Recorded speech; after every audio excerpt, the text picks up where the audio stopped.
Hold on tight, horror fans. There's a rising star in the genre, and she's connecting two of the year's biggest horror releases in a way you might not expect. We're talking about Anna Lore, who faced death in Final Destination Bloodlines and battled a terrifying villain in Black Phone 2, all in the same year. But here's the fascinating part. It's not just about her being in both films. It's about how her performances highlight different facets of the horror genre itself. Warning: this article contains plot details for both Black Phone 2 and Final Destination Bloodlines. Proceed with caution. The debate rages on about what truly makes someone a scream queen. But one thing's undeniable. Horror fans are fiercely loyal to actors who consistently deliver chills and thrills. These performers build a special kind of trust with the audience, becoming synonymous with quality horror. Whether it's Samara Weaving's intense performances, Catherine Newton's relatable scares, or the McGraw sisters, whose chilling performances are really starting to be noticed, these faces draw viewers in based on name recognition alone. And the good news is, the horror genre always welcomes fresh talent. Anna Lore has undeniably made her mark, starring in 2 box office hits this year alone.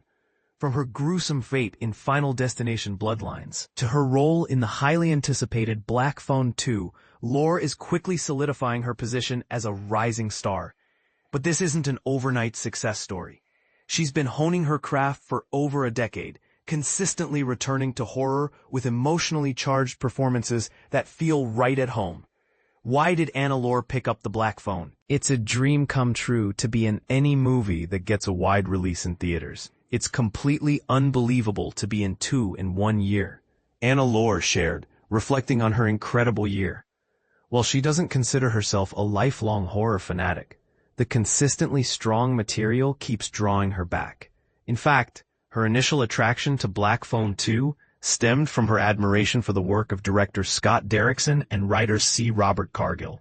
I think they make stuff that's very attractive to actors. Interesting, complex characters, great scenes, she explained. She further elaborated on her experience working with Derrickson. Scott is one of the most experienced directors I've worked with, and I really appreciated his expertise. He's very clear about what he wants, but he lets his actors make their contributions. He doesn't get in there and micromanage. It was a very creative, collaborative experience. It's this kind of environment that allows actors to truly shine, bringing depth and nuance to their roles. Derrickson even mentioned that Lore was in his thoughts while crafting her character, Hope Adler/Blake, even though he generally avoids writing specifically for certain actors.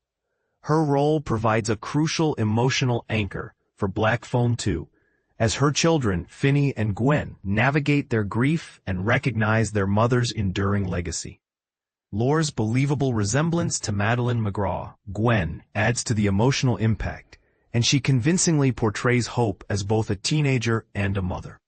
I felt like I had a chance to connect with and affect people with the role of Hope, and I loved playing her because of that, Lore said. Without her warm and compassionate performance, the film's most poignant moments simply wouldn't resonate as powerfully.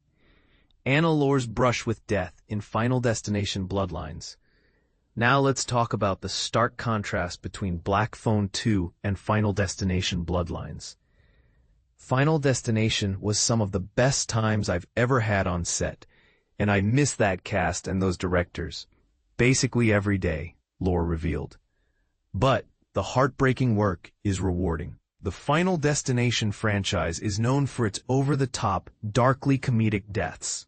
But here's where it gets controversial. Some might argue that the franchise had become predictable, relying solely on shock value. But Final Destination Bloodlines dared to be different.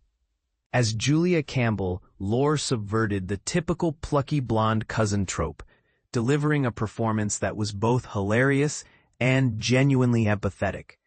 As an actor, I seek out variety, Lore explained. I love a chance to do something completely different or new, and I love a challenge.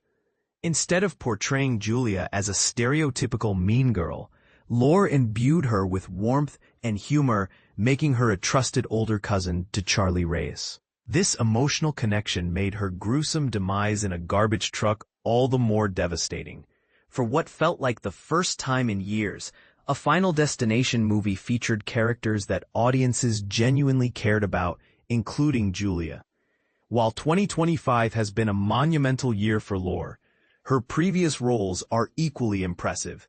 DC fans might recognize her as Stephanie Brown in Gotham Knights and Penny Farthing in Doom Patrol. However, her horror roots trace back to the 2014 web series Frankenstein MD, where she played Victoria Frankenstein.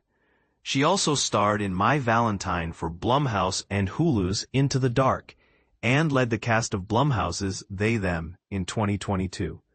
So what's next for this rising star? Lore is open to anything.